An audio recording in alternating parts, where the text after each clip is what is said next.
Alors, déjà, on va dire, écoutez les gars, vous voyez là, tu peux filmer là, regarde, hein. Vous voyez là, on est le 15 août. On est le 15 août,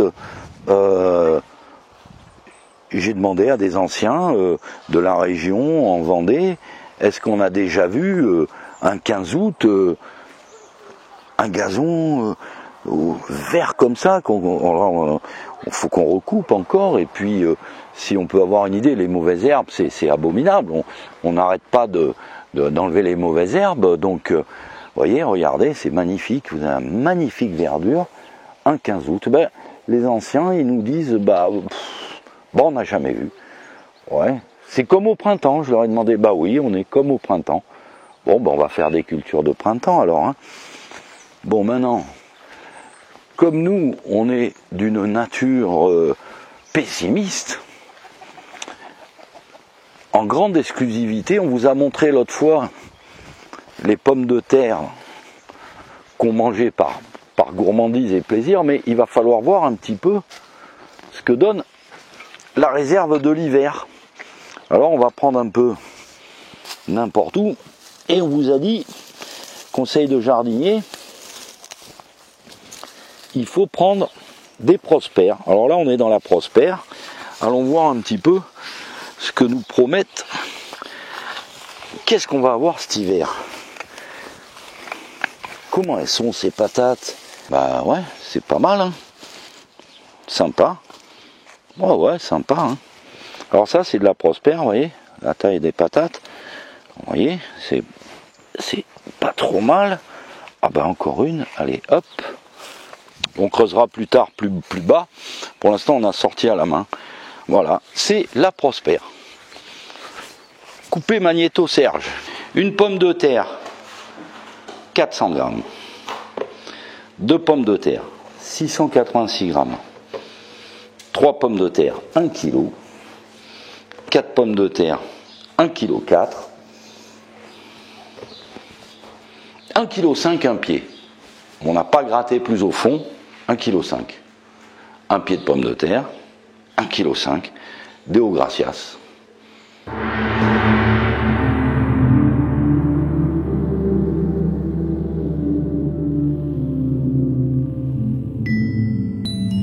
Donc, on peut dire, avec les éléments qu'on a de l'Apocalypse, que je vous ai déjà cité, donc le marquage et les conséquences du marquage, donc qui sont un ulcère cruel et malin. Donc on voit bien que là encore, la majorité des gens qui sont partis à la vaccination dès le départ, ce sont ceux qui voulaient un passeport pour Babylone. Alors, quand je dis il faut avoir le livre pour pouvoir être prêt en fonction des événements qui arrivent, et je vais vous citer une parabole bien connue, c'est quand le Christ va jeûner 40 jours dans le désert, et à la fin du jeûne, Satan vient le tenter et lui dit: adore, mets-toi à genoux, adore-moi, et je te donnerai tous les royaumes de la terre. Alors le texte exact, excusez-moi, je ne me rappelle plus exact, il lui donne tout, mais il veut être adoré. Eh bien, je dirais que quand on voit ce qu'on voit aujourd'hui, eh bien c'est simple. Les serviteurs de la bête, hein, parce qu'ils sont nombreux, vous disent: adore la bête, prends le pass sanitaire et je te donnerai, et tu pourras jouir de tous les bienfaits de Babylone. Voilà. Donc, pourquoi manifester, pourquoi bouger ou pas bouger? Moi, je dirais pas bouger parce que le livre, encore lui, celui qui concerne, donc, je le répéterai jamais assez, tous les événements à venir de l'histoire de l'humanité, depuis l'ascension du Christ jusqu'à son retour, te prévient, voilà ce qui va se passer, et dedans, à aucun moment, ce n'est, je veux dire, un référendum, ou une manifestation, ou un truc qu'on nous demande de signer là tout le temps, une pétition, c'est pas ça. Ça, ils en ont rien à foutre, hein. Pas plus que les gilets jaunes, pas plus que rien du tout. Ça les fait rire et ça ne changera rien. Non. Ce sont tout simplement, voilà, c'est Dieu, c'est tout simplement Dieu qui va susciter la haine entre tous ces gens qui sont assoiffés de richesse, de luxure et de fornication. C'est lui qui va s'occuper d'eux, c'est pas nous les hommes, il nous demande juste de ne pas adhérer au mensonge et puis de faire un petit peu attention à ne pas rester où il faut pas. Je rappelle qu'historiquement, tous les chrétiens qui connaissaient bien leurs livres à l'époque, sont sortis de Jérusalem avant l'arrivée de Titus, et croyez-moi, ceux qui ont subi le siège de Jérusalem en 70, ça a été quelque chose. Et donc, et en même temps, ils avaient quand même lu que quand le Christ était monté le jour de sa passion, quand les femmes pleuraient sur lui, il leur avait bien dit, pleurez sur vos enfants, parce que c'est eux qui vont payer, n'est-ce pas? Cette génération ne passera pas. Donc c'était pour eux que ça allait arriver, ça serait pas. Alors bien entendu, les gens diront, si on veut prendre une chronologie simple, il est mort en 33, Jérusalem tombe en 70. Donc il y en a qui sont morts entre-temps, qui ont participé, bien entendu, à la passion du Christ, que ce soit pour l'aider, mais particulièrement la majorité, c'était pour le trahir. Donc voilà, à ce moment-là, il y a certainement des justes qui sont morts, mais bon, c'est toujours comme ça. Des fois, il y a des justes qui vont rester à Paris pour des bonnes raisons, ou il y a des justes qui vont aller se faire vacciner pour des bonnes raisons, certainement. Mais l'Apocalypse dit bien, voilà quoi. Alors, qu'est-ce qui va se passer dans l'avenir? Alors, de façon prochaine, les dispositions qui vont arriver, puisque derrière ce passeport sanitaire, bien entendu, il y a la grande réinitialisation. Alors je dirais que ceux qui n'ont pas encore bien étudié leurs livres ont encore un petit peu de temps, mais pas beaucoup. Faut vite se dépêcher, parce que il y a un programme qui ne bougera pas, c'est celui de la grande réinitialisation. Donc la grande réinitialisation, c'est à côté 1984 d'Orwell, c'est un conte de fées, quoi. Je veux dire, ils veulent supprimer toutes les petites et moyennes entreprises, ils veulent supprimer la propriété privée, ils veulent supprimer l'argent, plus de billets, plus rien, tout ce qui peut à la limite vous servir à être libre, ils vont tout éradiquer. Ils sont en train de fabriquer, et je le répéterai jamais assez, une société collectiviste oligarchique. Donc forcément, les oligarques, vous les voyez aujourd'hui, c'est les pieds nickelés, là, Macron, Véran, Castex, et j'en passe, voilà, et puis tous les députés qui vont avec, et puis le Conseil constitutionnel, et puis toutes les institutions, et tous ces grands mensonges, ça y est, je pense que beaucoup de gens ont compris que tout ça, c'était une pignolade, pour parler en provençal. C'est une pignolade, donc ça c'est bon, je pense qu'il n'y a plus rien à attendre, ni de manifestation, ni de référendum. Le RIC, là, je sais pas trop quoi, allez, laissez tomber, tout ça, c'est cuit. Eux, il n'y a plus rien qui va les arrêter, ils ont appuyé sur le bouton, c'est parti, et ils jouent trop gros pour s'arrêter, puisque le sacrifice, c'est-à-dire la désintégration du système financier est déjà dans le programme. Je veux dire, la destruction de la monnaie, la destruction des dettes, il est dans le programme, puisque on va vous faire cadeau de vos dettes en échange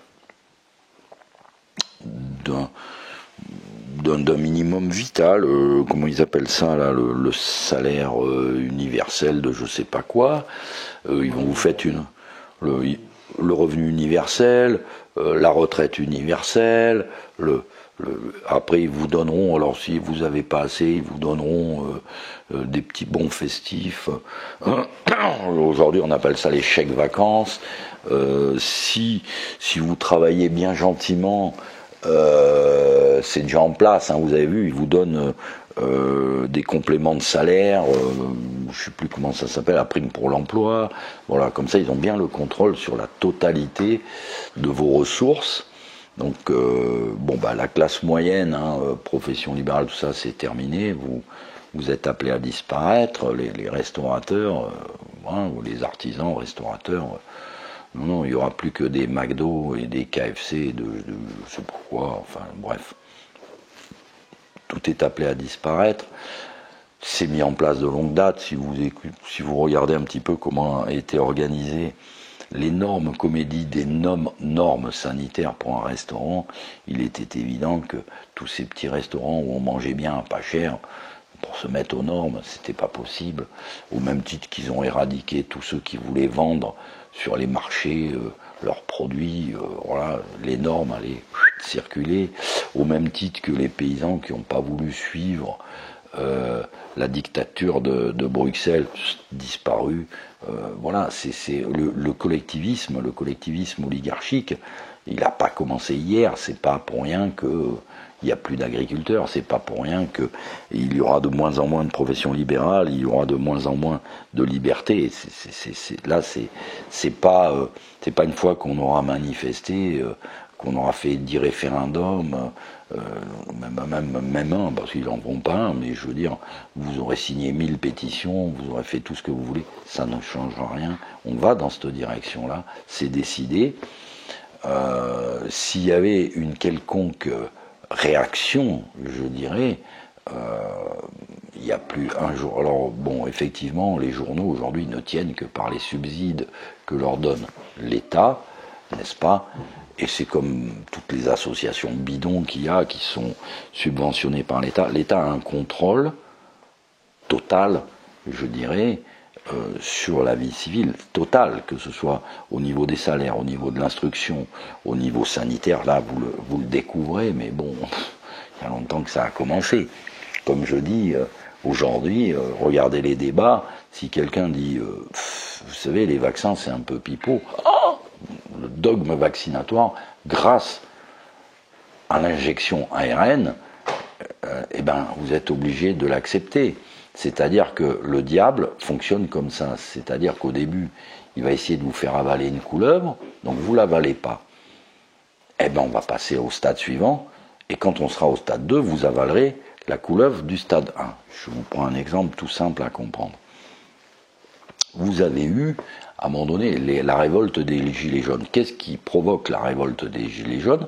C'est la limitation à 80 km/h et le carburant à 1,50 €. Bon.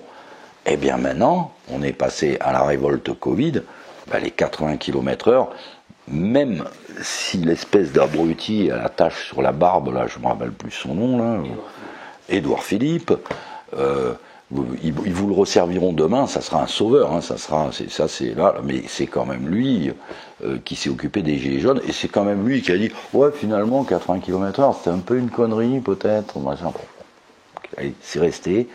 Ça remplit les caisses de l'État parce qu'aujourd'hui, les pauvres gens qui sont les premiers à morfler, c'est les gens qui travaillent, puisque vous pouvez aller voir les stages des permis à points, c'est que des mecs qui bossent, quoi, qui sont là pour récupérer, qui se font insulter, bien entendu, parce que vous êtes un délinquant, hein, voilà. Et donc, le carburant est revenu à peu près à 1,50 et plus personne ne bouge. Voilà. Donc voilà comme fonctionne le diable, c'est-à-dire que lui, il fonctionne par étapes, c'est-à-dire que l'erreur pas dénoncée avec le temps acquiert le caractère de vérité. Je vous redirai encore la phrase de saint Augustin, n'est-ce pas? Alors elle est simple, c'est une construction. Voilà. J'ai pris quelques notes, mais bon, ça m'a. À force de tout voir, on finit par tout supporter. À force de tout supporter, on finit par tout tolérer. À force de tout tolérer, on finit par tout approuver. Voilà, ça marche comme ça. Saint Augustin l'a écrit déjà il y a pratiquement 15 siècles. Bon, il n'y a rien qui change.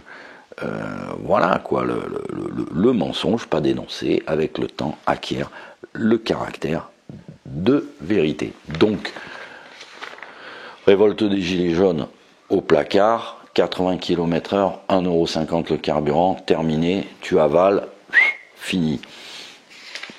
Le deuxième étage de la fusée, alors on le voit, c'est comment vous êtes contre la vaccination? Oh voilà.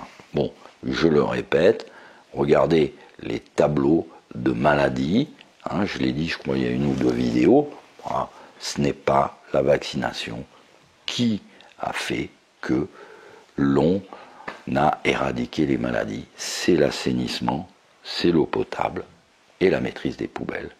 Voilà. Bref, donc maintenant le dogme vaccinatoire est passé. Donc, si vous dites, moi je pense qu'il faut que je fasse bien manger mes gosses et puis ils seront, comme disaient tous les plus grands, un corps sain dans un esprit sain, ça tombe pas malade. Je crois qu'Hippocrate disait, on est ce qu'on mange. Donc voilà, vous voyez, c'est pas vrai. Aujourd'hui, ils vous font bouffer de la merde, mais ils vous vaccinent. Donc ça fait double peine. Et maintenant, il y a l'injection en plus. Donc, voilà, si on veut comprendre, eh bien, il suffit de relire les évangiles. Voilà. Prends le passeport sanitaire et je te donnerai tous les royaumes de Babylone et les joies de Babylone. C'est exactement pareil. Voilà. C'est le même pacte. Alors, je dirais simplement qu'il faudrait peut-être renvoyer à Lucifer son cadeau, puisque lui, en fait, théologiquement, il a été chassé du ciel parce qu'il a dit non serviam. Eh bien, dans les temps qui viennent, en fait, il n'y aura pas de martyr glorieux. On l'a déjà vu, au même titre, il n'y aura pas un autre déluge.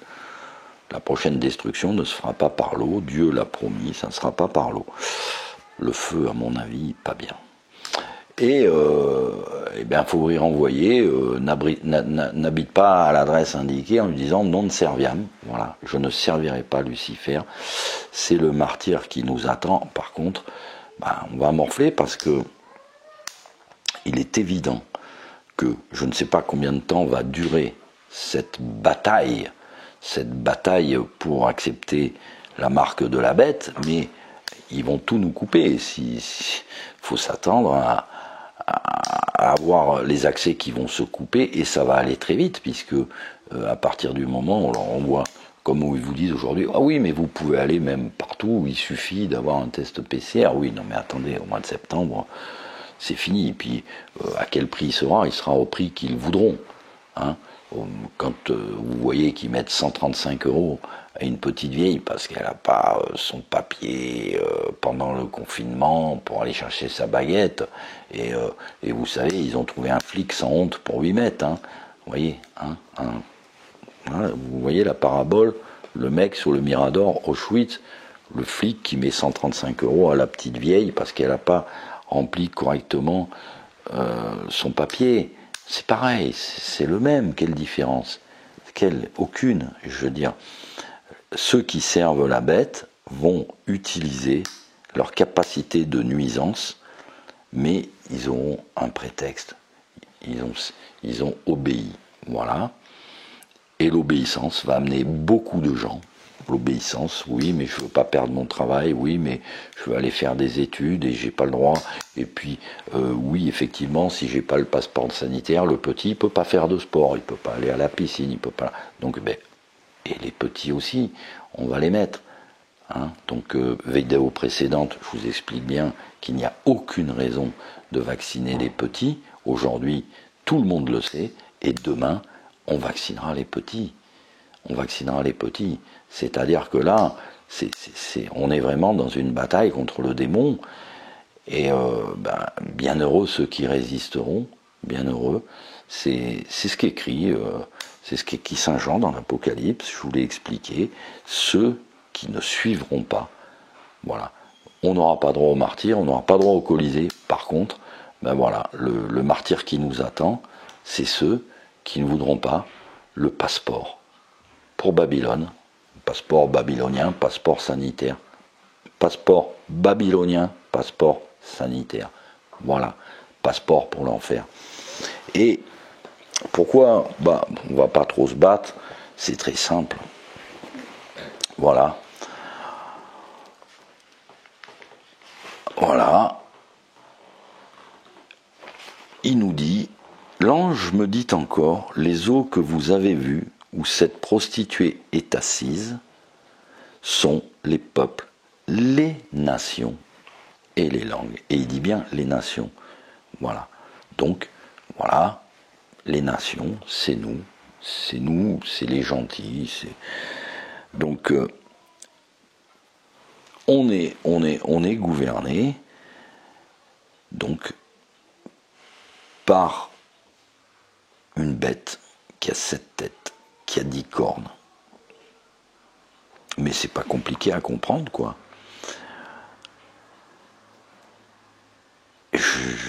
Les 10 cornes que vous avez vues sont 10 rois à qui le royaume n'a pas encore été donné, mais ils recevront comme roi la puissance de régner dans une même heure après la bête.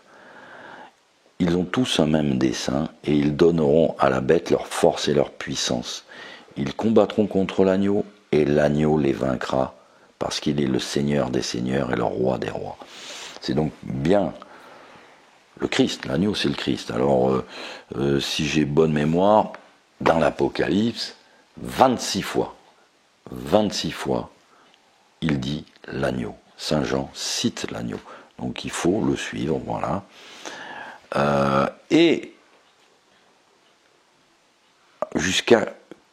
donc ils vont avoir la puissance, mais les 10 cornes que vous avez vues à la bête sont ceux qui haïront cette prostituée. Ils la réduiront dans la dernière désolation, la dépouilleront, dévoreront ses chairs et la feront périr par le feu. Voilà. C'est la manière prophétique d'expliquer. Ça veut dire guerre civile, guerre mondiale et guerre atomique. Voilà. Car Dieu leur a mis dans le cœur d'exécuter ce qui lui plaît, qui est de donner leur royaume à la bête jusqu'à ce que les paroles de Dieu soient accomplies. Et quant à la femme que vous avez vue, c'est la grande ville qui règne sur les rois de la terre. La grande Babylone. Et voilà. Et qu'est-ce qui arrive à cette grande Babylone? Elle est tombée, la grande Babylone, elle est tombée, elle est devenue la demeure des démons, la retraite de tout esprit immonde et le repère de tout oiseau impur et haïssable, parce qu'elle a fait boire à toutes les nations le vin empoisonné de sa prostitution, et les rois de la terre se sont corrompus avec elle, les marchands de la terre se sont enrichis par l'excès de son luxe. Mais quelle est donc cette ville? Alors, déjà, avant de comprendre qui est cette ville, je vais me permettre de vous exhumer un texte, toujours le même, Barthélemy Holzheiser, j'ai pas pris Jovanovic, parce que bon, c'est pas trop ma tasse de thé, son explication. Ah oui, bon, alors, viens, je te montrerai la condamnation de la grande prostituée. Et l'explication, donc, du vénérable Barthélemy Holzheiser, il dit bien, et quand on voit donc ce verset, on se dit, mais voici la condamnation de la grande prostituée. Dans le chapitre précédent, nous avons vu en premier lieu l'exécution de cette sentence, sentence qui n'est révélée à saint Jean qu'en second lieu.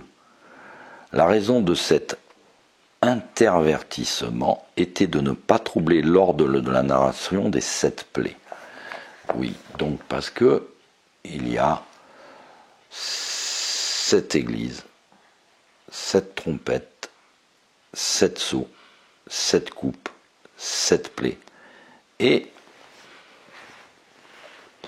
cette histoire donc de la chute de Babylone intervient avant, bien avant, je dirais, le jugement dernier, qui lui est précédé par l'Antéchrist. Alors, hein, je veux dire, c'est pas le temps de l'Antéchrist, je le répète et je vous le redis, ce n'est pas le temps de l'Antéchrist. C'est le temps où on va assister à la chute de Babylone.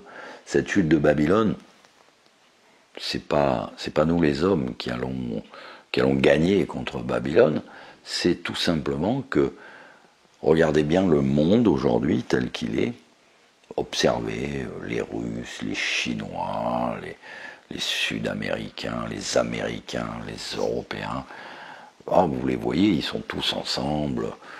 D'ailleurs, ils ont tous voté, d'ailleurs, le passeport sanitaire, tous ensemble, hein, oui, c'est particulièrement l'Occident, puisqu'il va falloir payer notre apostasie, donc ça fera un peu comme les Juifs du temps du Christ, d'ailleurs, je dirais les Judéens, pas les Juifs, puisque au-dessus de la croix du Christ, il y avait écrit Yeshua Nazaréen, Yex Rex Iudeorum, qui veut dire des Judéens ou du peuple de Judée.